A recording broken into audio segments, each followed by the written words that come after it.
compétence, je le disais, ici.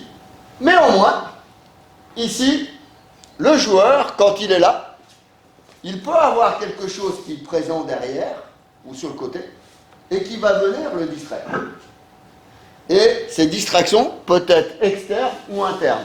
Donc ces distracteurs, nous on dit que c'est des facteurs de vulnérabilité. Pourquoi? Parce que si je pense à ma blessure,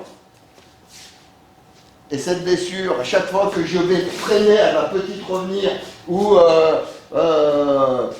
tout à l'heure, c'est Yvan qui parlait, bah, les gros costauds, ils vont me faire mal, ou putain, si je fais une erreur, bon, vous voyez, à l'OL, on a gardien 1, gardien 2, gardien 3. Alors, gardien 1, gardien 2, gardien 3.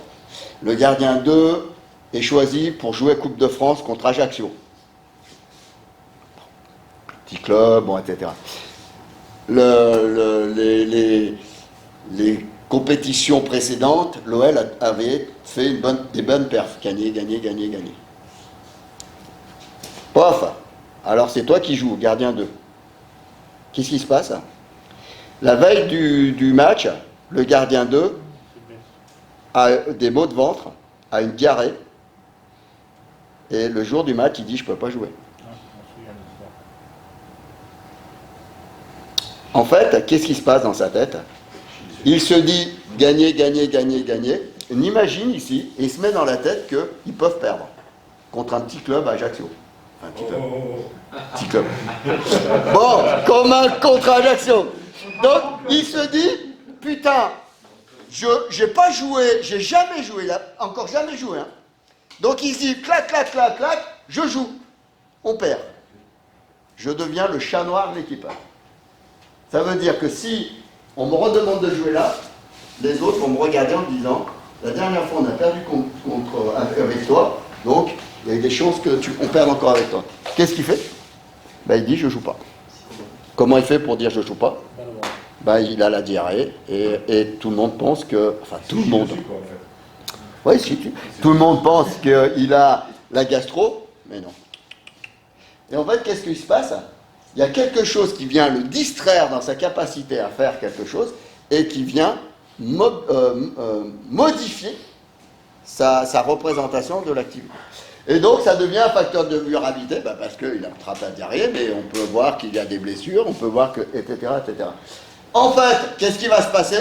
Il va y avoir des erreurs, des fautes, des blocages, des risques de blessures, etc., etc. Donc, nous, on dit, il faut qu'il y ait ça, mais en même temps, il va y avoir ça. Et nous, la préparation mentale, elle va se situer dans cette zone-là.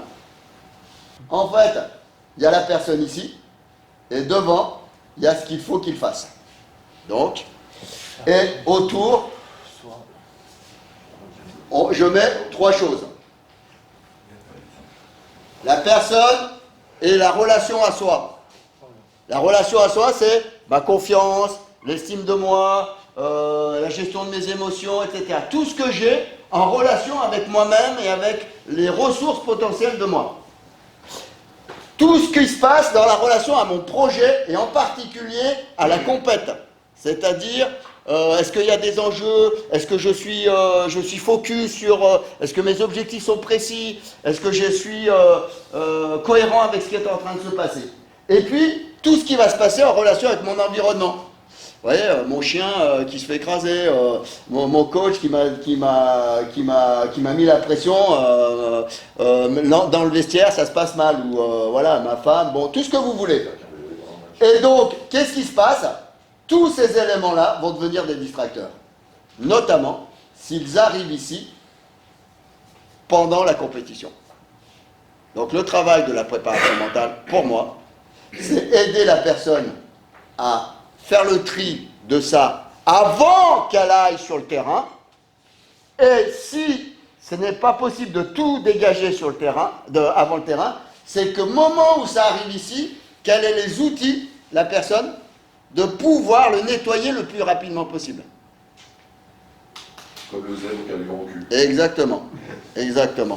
Et donc, le travail du mental se situe sur ces 3 éléments-là. Et c'est intéressant parce que ce matin, j'ai dit un des freins à la préparation mentale, c'est que le coach peut penser qu'on intervient là-dessus. Et là, il faut être vraiment différent et clarifier. Moi, coach, je n'interviens jamais là-dessus. Je ne parle pas tactique, de la manière dont il doit jouer. Par contre, je peux parler des éléments qui vont influencer ça. Par exemple, quand tu as à tirer un penalty ou quand tu as à faire des attaques, qu'est-ce qui fait que tu n'es pas décisif ou pas efficace ici? Mais je ne vais pas lui dire pourquoi tu te déplaces de là à là. Et donc ça, c'est très clair pour moi, je n'interviens pas là-dessus. Par contre, je vais optimiser ça pour que ça soit efficace. Et la performance, pour moi, elle se situe là. Et je n'évalue pas la performance ici. Et donc, dans une des questions, comment on évalue la performance du mental? La performance du mental ici, c'est comment la personne ici est efficace sur la durée au moment où on l'attend. Et tant qu'elle est efficace ici, c'est qu'elle a su traiter les choses ici.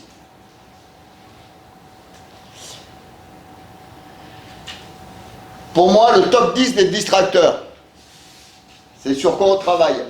Dans les distracteurs externes, tu as les autres joueurs, les contrats, les réseaux, les signes de reconnaissance. Signes de reconnaissance, c'est qui? C'est toi qui en parlais, Cédric, ce matin, sur le renforcement positif. Un signe de reconnaissance, ça peut être un renforcement possible. Si on dit toujours à une personne, c'est nul, c'est pas bien, bon, etc.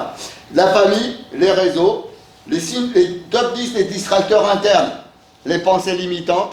C'est difficile, ça va être compliqué. Ils sont trop costauds, ils sont trop forts, etc. Les émotions, la gestion des émotions. La motivation, le rêve. Les objectifs, je comprends pas, ou c'est pas clair, ou j'en ai pas, bon, etc.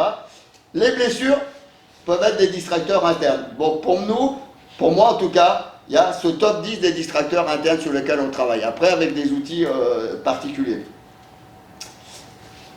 Donc, une synthèse rapide, le sport, en situation de sport que nécessite que le joueur-joueuse mobilise son attention et sa concentration à l'instant T, afin de percevoir, résoudre des problèmes, pour ajuster ses actes moteurs, techniques, etc. C'est dans ce contexte précis que la performance sera évaluée.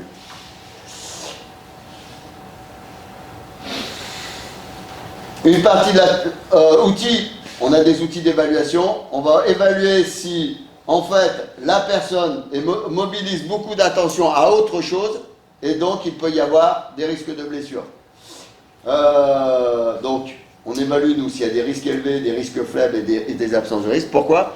Parce qu'on a un questionnaire, en plus du RPE, on a un questionnaire, je ne sais pas qui parlait de questionnaire, c'est toi, ce matin, on a un questionnaire, et dans ce questionnaire, on évalue, notamment chez les sportifs de haut niveau, chez les filles, en particulier qu'on expérimente au jeu et qu'on croise avec d'autres éléments du stress, pour voir si, quand la personne remplit ce questionnaire, dans ces trois zones, il y a quelque chose qui peut être récurrent ou qui peut monter en puissance.